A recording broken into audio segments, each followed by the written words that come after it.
Did you ever notice that something you do is making others uncomfortable? As we age, there's a certain freedom that comes with not worrying so much about what others think. That can be a gift, but sometimes, without realizing it, that same freedom turns into habits that quietly push people away. They don't always say anything out loud, but you might notice a pause, a change in tone, or someone suddenly becoming busy. And often, it's not because they don't care. It's because something in your behavior is making them feel uneasy, disrespected, or even drained. This video is not about blaming or shaming. It's about awareness. We're going to go through 10 habits that many older adults fall into, completely unknowingly, that tend to make others uncomfortable. These aren't just little quirks.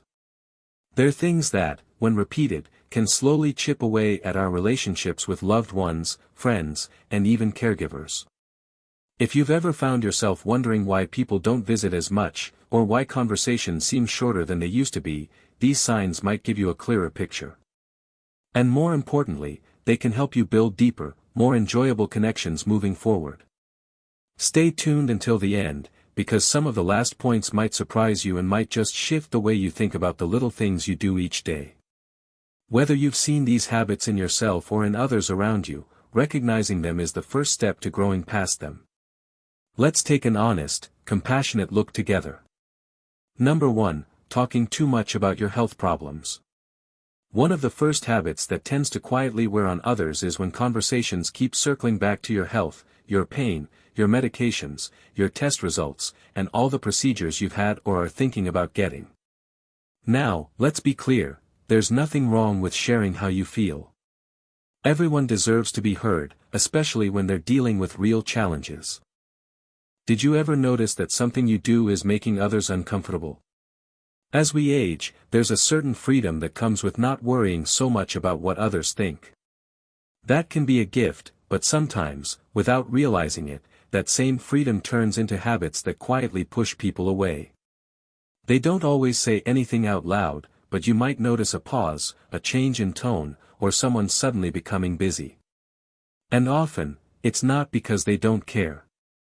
It's because something in your behavior is making them feel uneasy, disrespected, or even drained. This video is not about blaming or shaming. It's about awareness.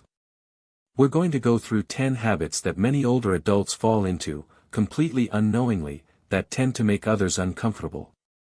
These aren't just little quirks. They're things that, when repeated, can slowly chip away at our relationships with loved ones, friends, and even caregivers. If you've ever found yourself wondering why people don't visit as much, or why conversations seem shorter than they used to be, these signs might give you a clearer picture. And more importantly, they can help you build deeper, more enjoyable connections moving forward. Stay tuned until the end, because some of the last points might surprise you and might just shift the way you think about the little things you do each day. Whether you've seen these habits in yourself or in others around you, recognizing them is the first step to growing past them. Let's take an honest, compassionate look together. Number 1, talking too much about your health problems. One of the first habits that tends to quietly wear on others is when conversations keep circling back to your health, your pain, your medications, your test results, and all the procedures you've had or are thinking about getting. Now, let's be clear, there's nothing wrong with sharing how you feel. Everyone deserves to be heard, especially when they're dealing with real challenges. Because when people feel seen and not just needed as emotional support, they stick around, and they'll want to hear about your doctor visit when it's part of a bigger, richer conversation about life. Number 2, giving unsolicited advice. Another thing that makes people silently pull back, especially younger family members, is when advice keeps coming without being asked for. You mean well, of course. You've been through more. You've seen more. You've made mistakes and learned from them. But here's the hard part, even if what you're saying is right, if someone didn't ask for your guidance, it often feels like judgment. You might think you're helping by pointing out what they should do with their finances, or why their parenting isn't quite right, or how their relationship reminds you of someone who got divorced. But what they often hear is, "I don't trust you to figure it out." Or worse, "You're not good enough as you are." It's easy to forget that advice, no matter how well-meaning, can sound like correction when the other person didn't invite it. Especially for younger folks, there's a fine line between wisdom and control. And when that line gets crossed too often, they stop coming to you at all. This doesn't mean your voice isn't valuable. It is. In fact, your life experience holds more weight than you probably realize. But unsolicited advice often shuts down the very conversations where that wisdom could have been shared, if only it had been asked for. What works better? Listening. Really listening. Letting them talk it out without jumping in to fix it. And if you feel something rising up that you want to say, pause and ask, do you want my thoughts, or do you just need to vent? That simple question shows respect. It gives them the choice to invite your perspective in. And when they do, that's when your words really stick. That's when they say later, you know what my grandparents said that changed my thinking? Or, my aunt once told me something I never forgot. The advice becomes something cherished, not resented. The beauty of restraint is that it gives your wisdom more value, not less. When your guidance comes from a place of invitation rather than instruction, it lands softer. It gets heard more clearly. And most importantly, it deepens the relationship instead of adding strain. If you're still watching this video and finding these insights valuable, please comment number 2 below to let me know you're here. And if you haven't subscribed yet, I recommend you subscribe and turn on the bell so you don't miss any videos. Your support helps us continue creating good content to inform and inspire you. Now let's move forward. Number 3, refusing to adapt to new technology. There's a difference between not understanding something and refusing to understand it. And when it comes to technology, that refusal, especially when it's loud or laced with sarcasm, can push people away faster than you might think. We all know technology has moved fast, too fast sometimes.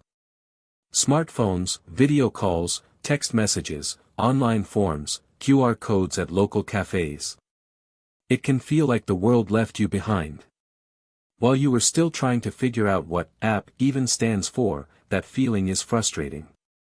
It's real, and it's okay to struggle with new tools. But here's the part that stings for younger folks when they try to help, and the response is something like, "This is stupid." Or, "I don't need that junk." Or, "In my day, we didn't have all this nonsense." It feels like a wall goes up. Not just against the technology, but against them.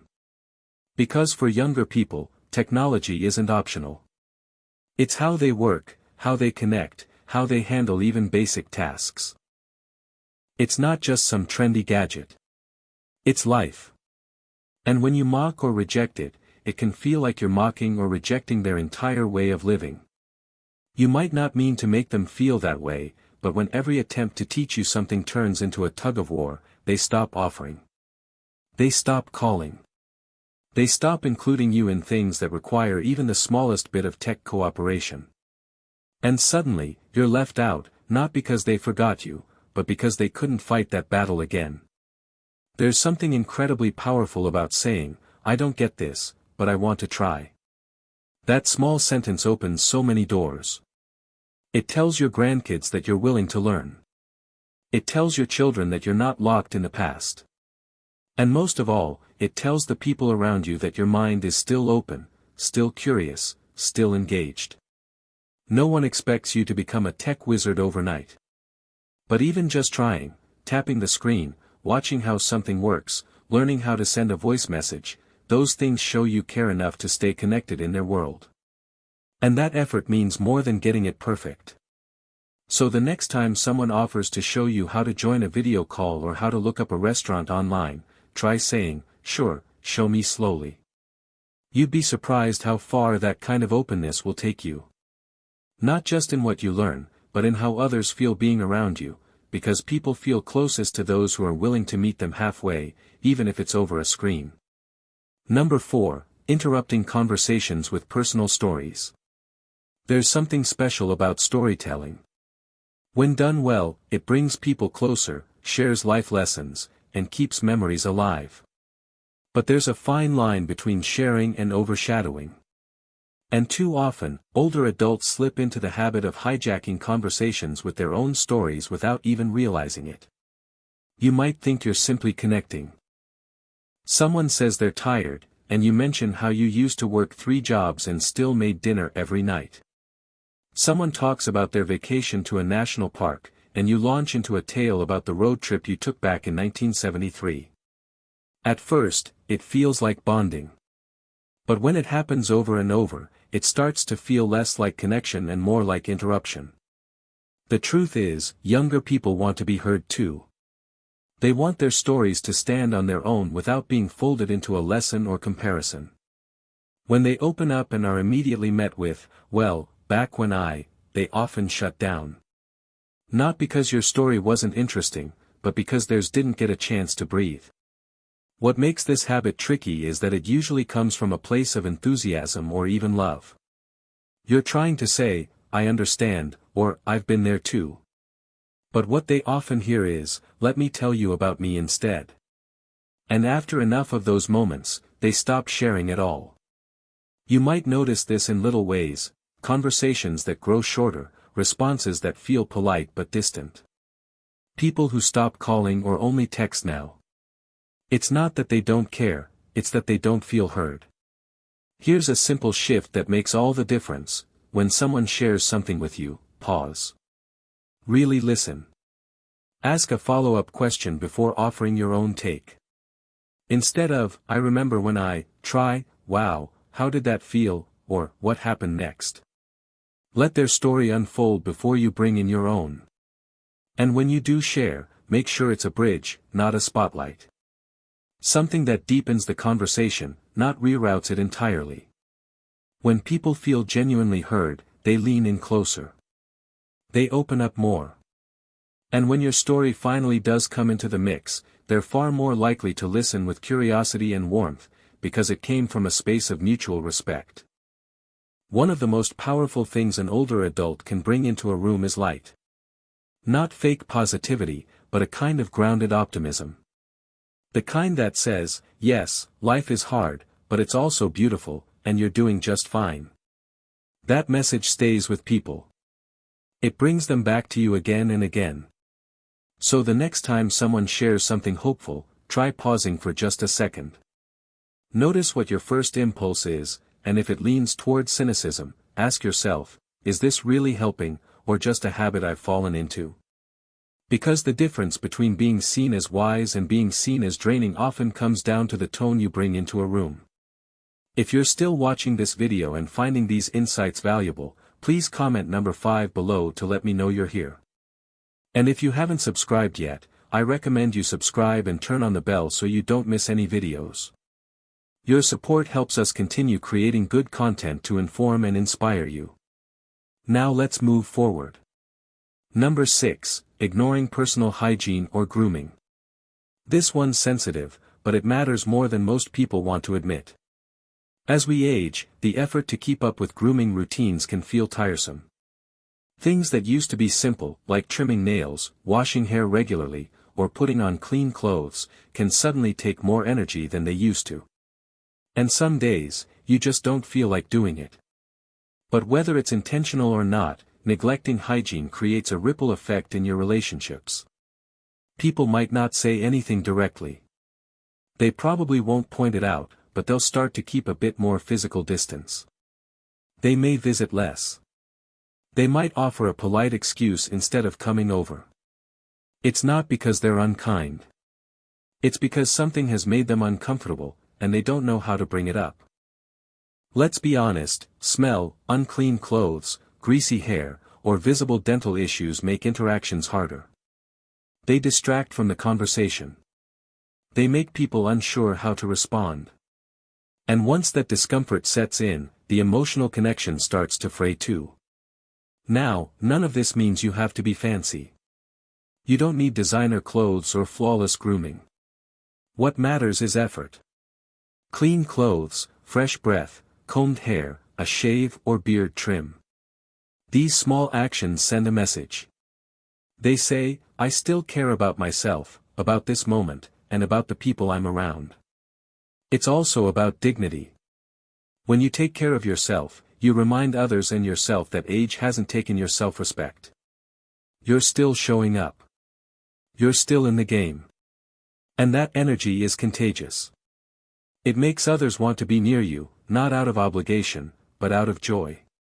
If mobility or health makes grooming difficult, don't be afraid to ask for help in a way that preserves your pride. Many people are more than willing to assist if it means supporting your independence and presence.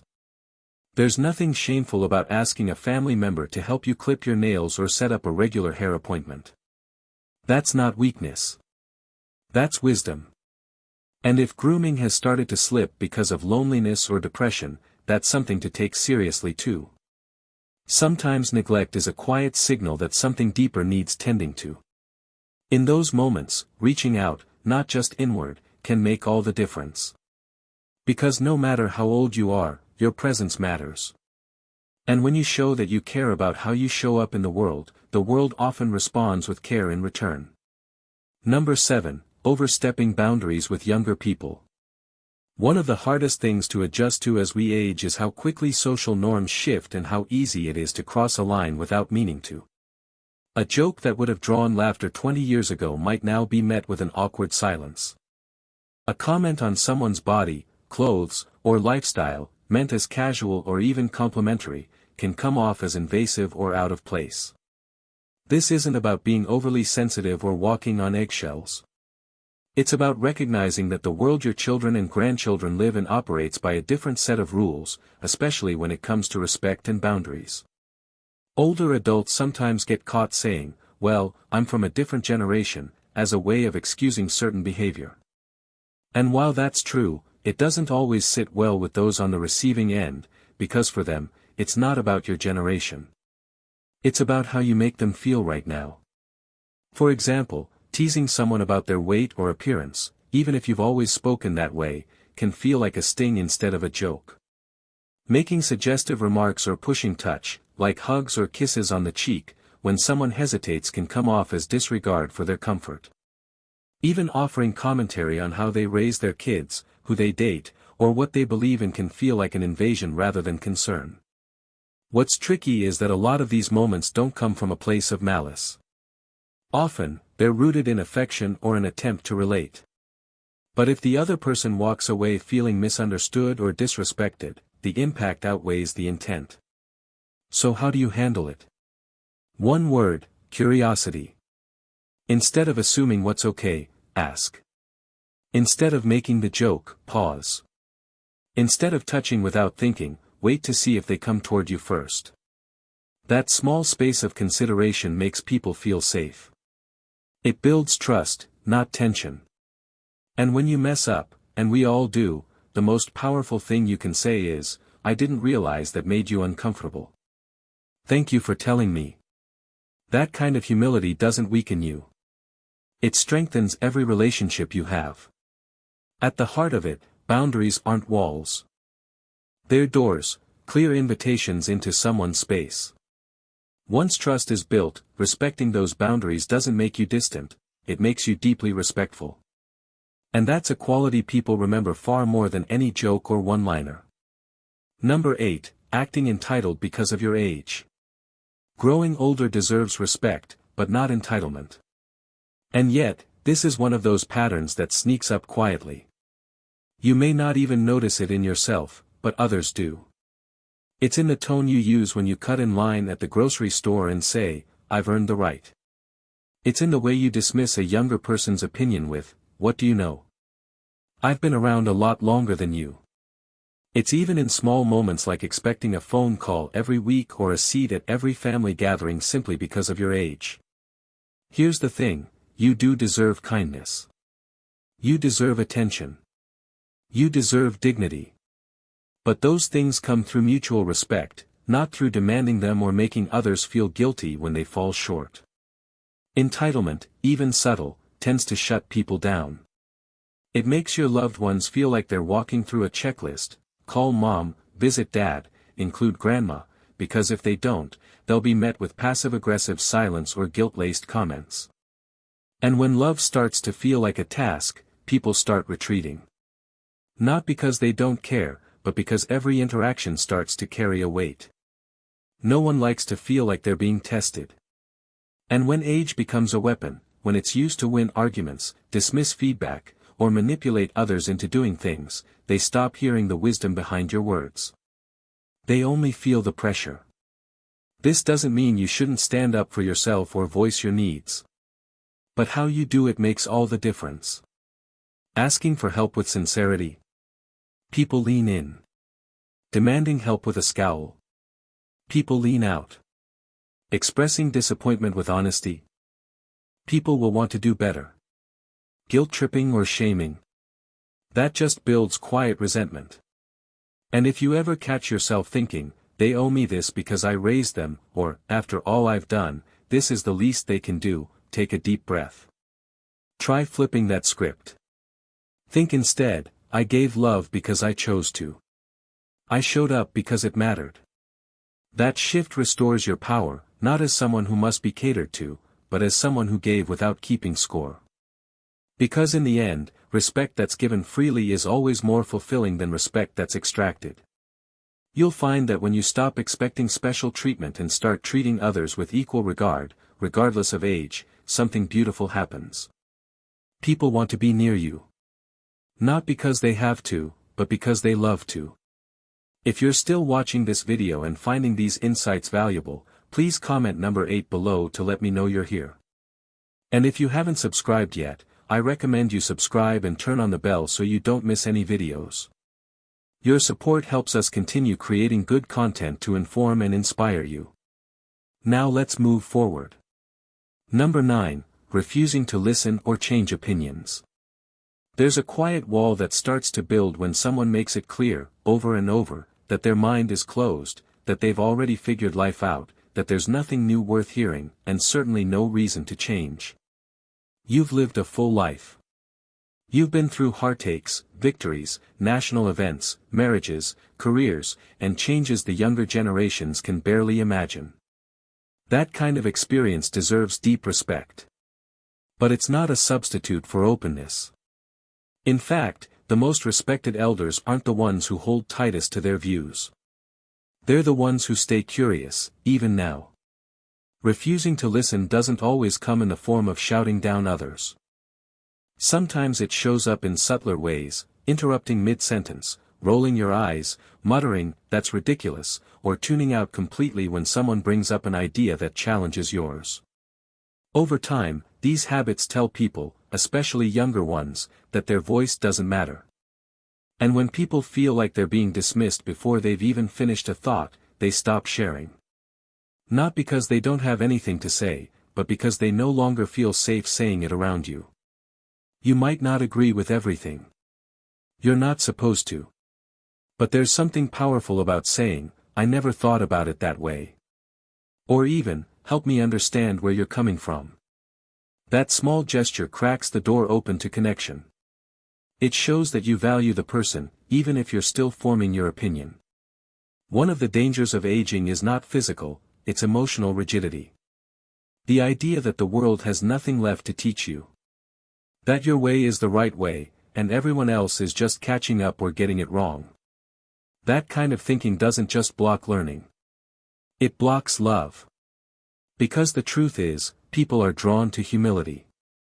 They're moved by elders who admit they're still growing. When a grandparent says, "I used to think this, but now I'm not so sure," it earns more respect than any hard stance ever could. It shows a kind of strength that doesn't come from winning arguments, but from being willing to listen with a quiet heart. So the next time someone says something that rubs you the wrong way or challenges what you've always believed, try pausing. Take a breath. Ask a question. You don't have to agree, but if you can listen with kindness, you open the door for real understanding. Because in the end, the goal isn't to be right. It's to stay in relationship. And that's only possible when we make space for more than our own voice. Number 10, guilt-tripping loved ones for not visiting or calling. It's easy to feel forgotten, especially when the phone doesn't ring as often as it used to. When people don't stop by as much, or when holidays pass without the same energy or attention they once had. That silence can feel personal. It can stir up sadness, frustration, or even anger. And sometimes, without meaning to, that pain slips out as guilt. You might say things like, well, I guess I'm not that important anymore. Or, I could be gone and no one would notice. Or even just a cold, nice of you to finally call. And in the moment, those words might feel honest, like you're expressing how much their presence means to you. But to the person hearing it, it can feel like a trap. Like no matter what they do, it won't be enough. Guilt might get a reaction, a phone call here, a visit there.